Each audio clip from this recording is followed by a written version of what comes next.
you're welcome to this week's edition of The Magnate.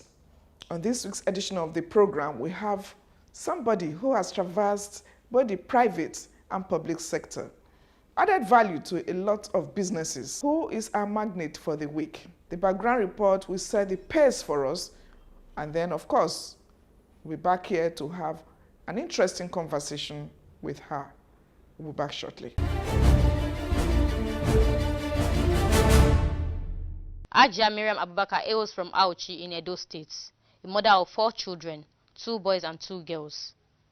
She attended Apepe Primary School in Auchi, Edo State, and proceeded to Abubakar Grammar School in Delta State. In between her educational career, she got married early and had her kids, and had her first degree in sociology and anthropology. Graduating with a second-class upper, she went further for her master's degree in business administration in 2009. Her service here paved way for her career in banking with All States Trust Bank, as she was eventually retained as a permanent staff. To boost her working experience, she was known for her pleasure in banking industry and special effects to see her clients smiling and satisfied. Her advice to the banking world is that bankers are to be diligent to customers, which is an integral part of the banking system, which keeps a bank afloat irrespective of your position or department.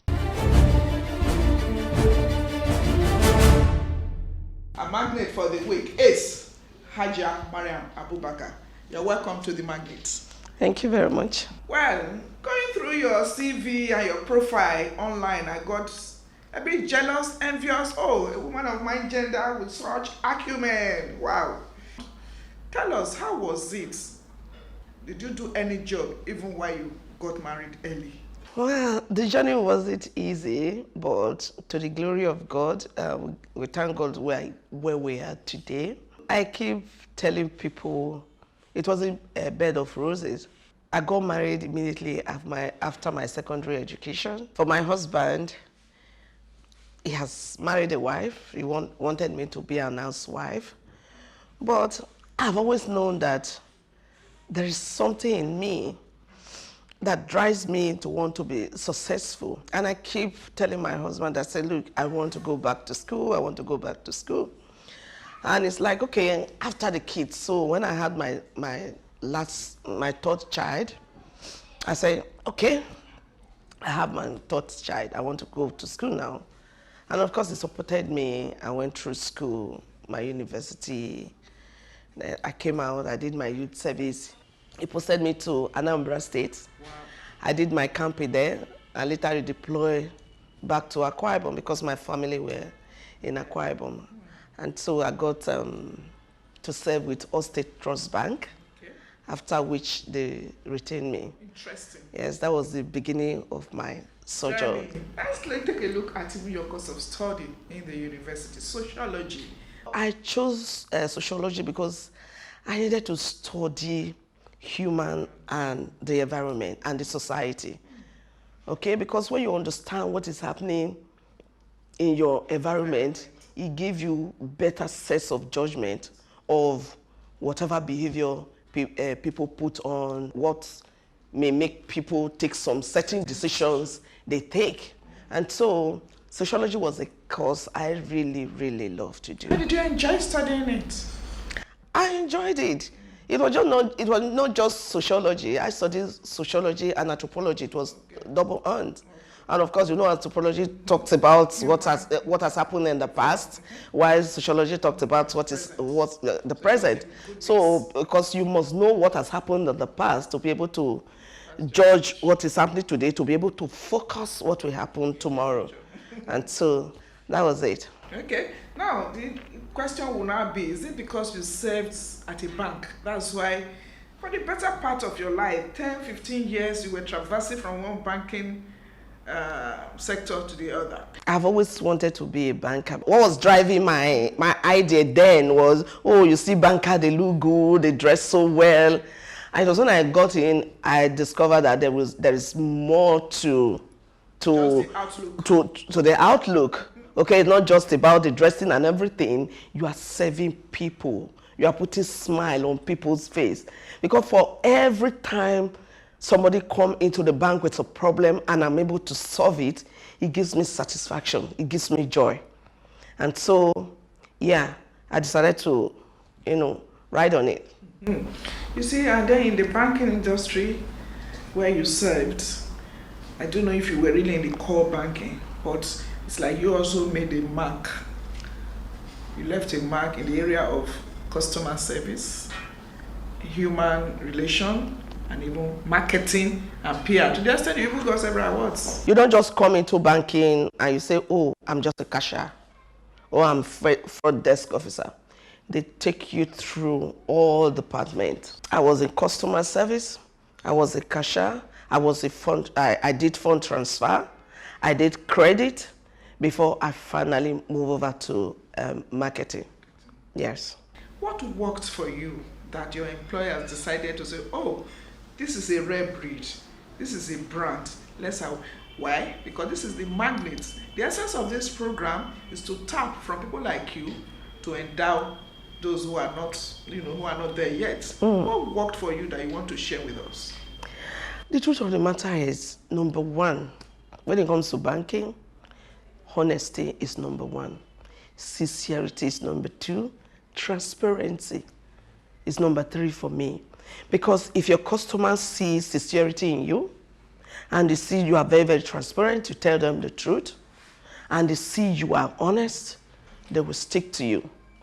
Sometimes people patronize a particular bank or a branch because of an individual. True. Because you give them that satisfaction, you give them that service they deserve.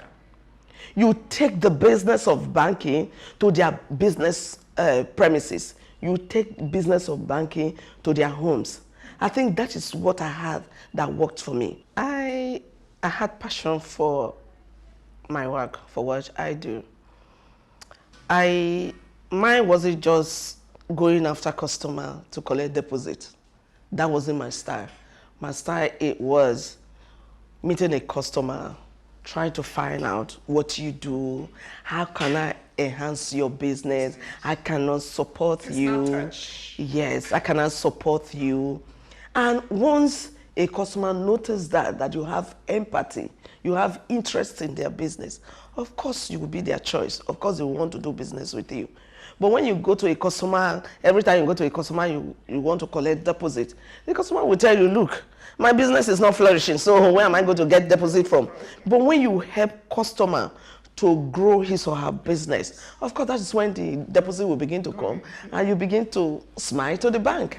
And so I had beautiful relationship with all my customers, most especially my top 20s, because your top 20 customers gives you 80% of the deposit you need.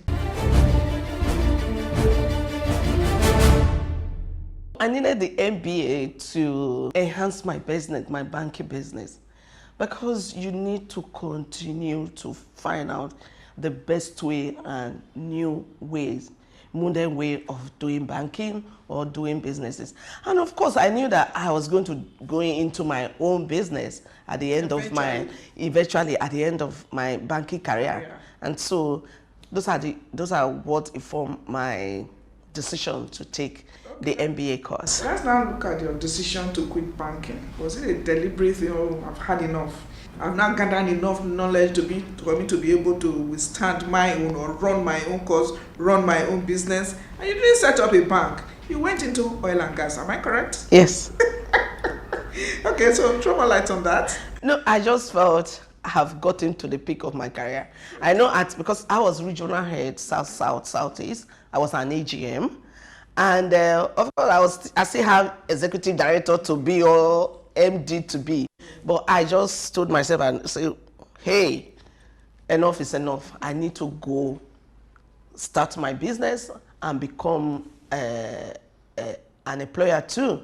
Because somebody gave me the opportunity, somebody gave me the platform to get to where I got to in the banking industry. So I should be able to pull out and nurture other people. So that was it. So why oil and gas? I mean, did you affiliate with your customers that were in that sector? Why oil and gas? Yes, I had a friend who was manning oil and gas table. Remember, I was in Akwa Ibom. Most of my banking career was in Akwa Ibom. And of course, you know, Akwa Ibom is a of. So when I came, I decided to dive into oil and gas business, and I went into it and I enjoyed it. Okay, we'll talk more about it. You know that the actual issue of saying that Nigeria is a mono economy, zeroing into oil and gas, you know. But at this point, we're still chatting with Hajia Maryam Abubakar, who has served in both public and private sector. We have really looked at estrayed her service in the banking sector. Now we are zeroing into the oil and gas. You're welcome back. Our conversation with our magnate for the week is with our quintessential lady who has traversed both the private and public sector. She has also nurtured a lot of people. My pleasure to still have on the magnates this week, Hajia Maryam Abubakar. Thank you very much for chatting with us and your thoughts with us. It's my pleasure. Very good. Now we're talking about the oil and gas. You know, Nigeria has been classified as a country of a mono product. Now we're having issues even in that sector with the recession and then the crash. Let me salute the courage of Mr. President Muhammadu Buhari. When he decided to diversify from oil, because today oil price is down, tomorrow is up, and Nigerian is no agricultural strength. And at some point, we left the farm. Everybody wants white-collar job, and so nobody wanted to go to the farm anymore. But what has he done? He came up with ERGP is to go into those areas. Let us go back to the basis. Those areas untapped, like our agriculture. Okay? It's not just going to be agricultural products. Because what we were doing in the past, we go to the farm, we harvest our cocoa, we sell our cocoa in bags, and they take them away. They make chocolates and coffee, and they bring back to us. This time around, what ERGP, Economic Recovery and Growth Plan, is talking about is let us grow what we eat and process what we use. And so it's not just going to be growing the product, but we should be able to set up industries to be able to turn them to finished goods. And that is working all over the country. Subnational are challenged. They are working. Every state is now looking inward. What can we bring to the center? What can we bring to the table? What is that potential? You know, exactly. You know before now, you know how much we spend on importation of rice. We spend huge dollars on importation of rice. But today, we grow the rice we eat in Nigeria. Foreign rice no longer sell in Nigeria anymore. You agree with me? Of course. And so, also a lot of other products. People who are into cassava cultivation, they have all woken up. Because now they now have off-takers to take over their farms. Exactly. We have a lot of companies in Nigeria that use ethanol. Okay? You get that ethanol from cassava. And we're like, we import 95% of ethanol that all these multinationals, yes, they need in Nigeria. And so, I mean, why? We have the cassava to produce ethanol. And so, a lot of farmers has gone back to the farm, and they're having off-takers who are now processing the cassava. Some make it into cassava cake, and you now sell to other factories that are producing ethanol, and they in turn supply their ethanol to UAC and all other companies. Exactly. Sometimes ago, I saw a packaged gari. Exactly. I saw a packaged oil. And so some of these things has really woken our consciousness into how we can package some of these our local content for exports, not just even our use. Exactly. But we should have enough first before we start thinking about No. We have enough.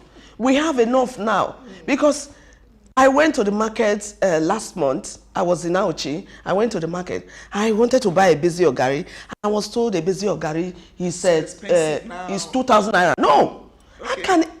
How can a busy ogari be 2,000 naira? To buy 2 busy, I need to share with my friends. And they collected 4,000 naira from me and gave me 2 busy of gari. I didn't believe it. That means we have more farmers cultivating cassava right now. That's not the fact that we are exporting, we still have enough to consume at home. And that is what development is all about. Okay, in order not to deviate, we are talking about your service in the oil and gas sector where you're adding value. Somebody out there is listening to you and we want to, this is my role model. What should that person do? What worked for you that you think that person can also try to do to be able to be as successful and be herself anyway, to make it in this oil and gas or any other business at all? For me, first of all, if you can take it, you can do it. Interesting. If you can dream it, you can bring it to reality. Okay? A lot of people, they have what it takes to achieve whatever they want to achieve. But sometimes little setback get them discouraged and they go back. There must be up and down in business. Even in your workplace, there are up and down. Your ability to be able to surmount them and stay in there and say, look, I've come to stay. If I fall 10 times, the 11th time I'm going to stand. That is the key. Then secondly, honesty, sincerity. Because when people want to deal with you, because first of all, I haven't met you before. The first thing that comes to my mind is, I want to deal with a criminal. You only need to prove me wrong to say, no, I'm a sincere person. It's not just by saying it, but by my actions. And so when somebody deals with you, make sure you are sincere, you are honest, and the sky will be your limit. First impression matters. First impression matters. Let's look at your past assignments. Yes, you said it earlier on that you're from Edo State. I'm proud to be one too. Esako to be precise. And you were one of those privileged, let me say that word, when maybe we were privileged in Edo State to go and handle or stay the mantle of leadership on a very, very sensitive ministry, budget and economic planning. Were you surprised when you were announced?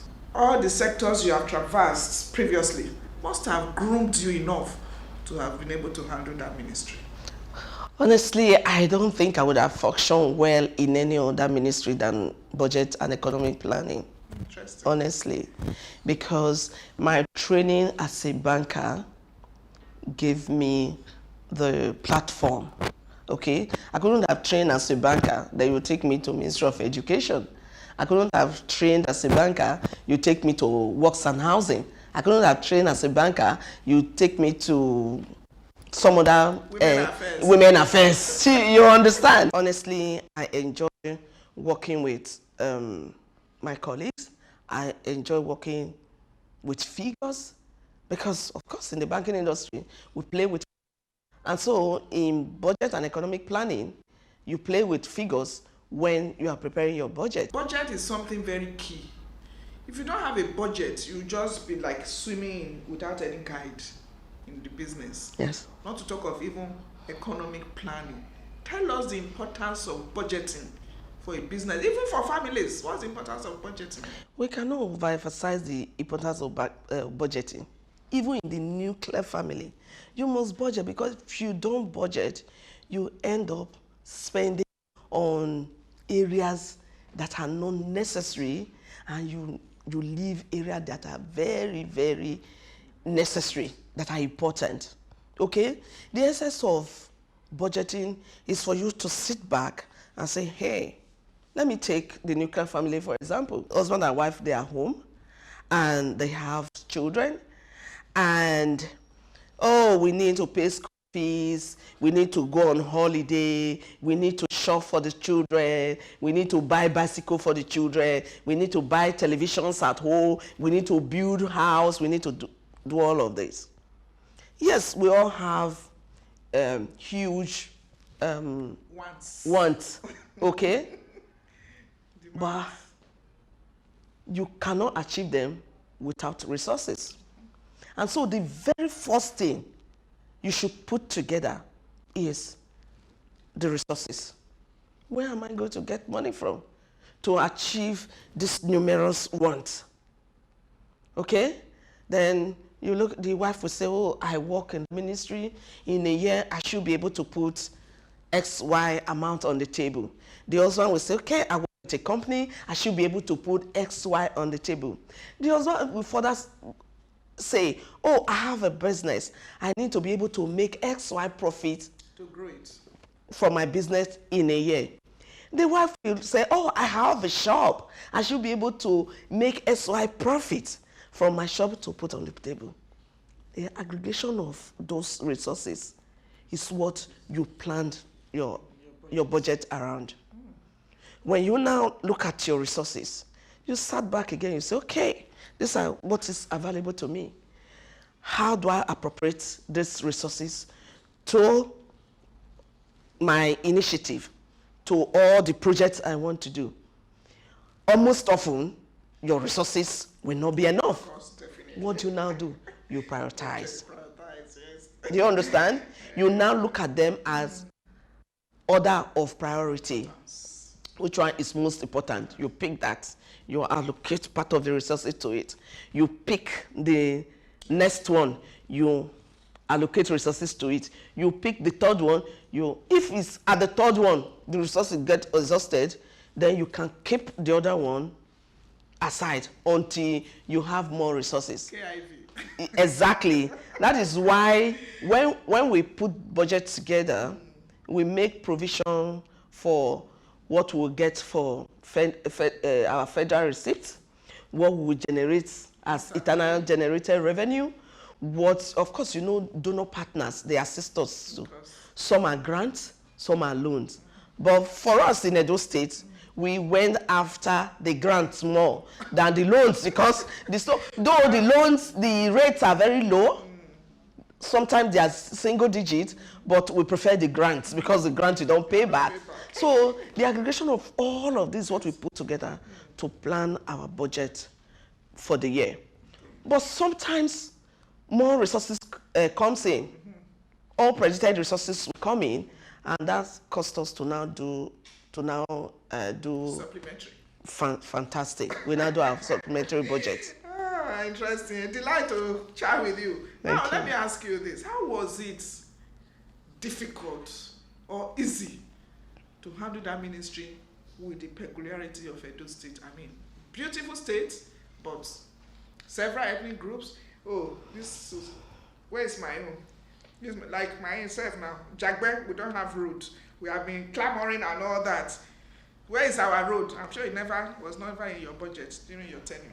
So how easy was it? Because I will tell you now, you neglected that place. But I'm very happy to tell you that road construction is going on. It's almost 80% on Ujagbe Road as I speak with you. Interesting.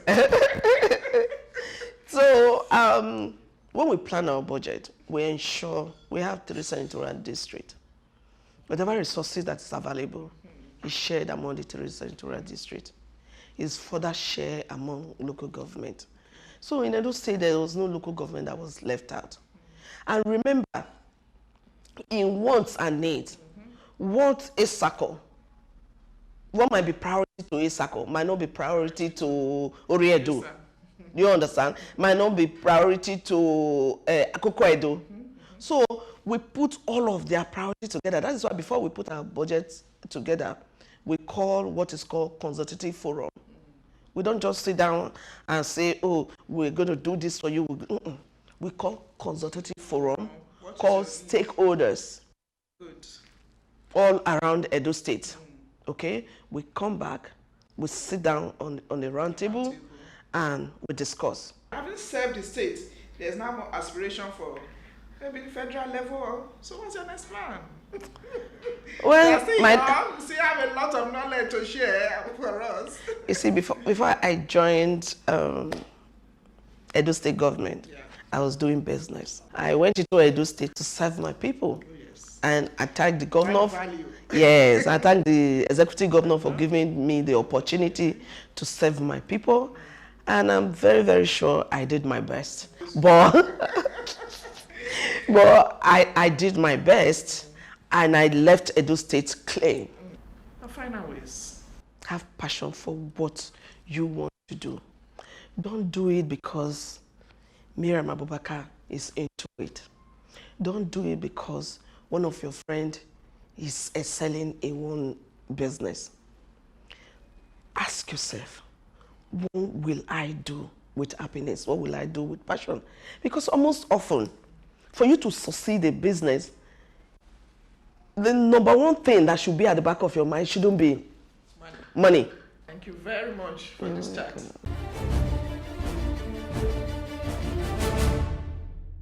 That has been our program for the week. I'm sure you have learned a lot from our magnate, Hajia Maryam Abubakar, who has traversed both the private and public sector and has also counseled us on what we need to do.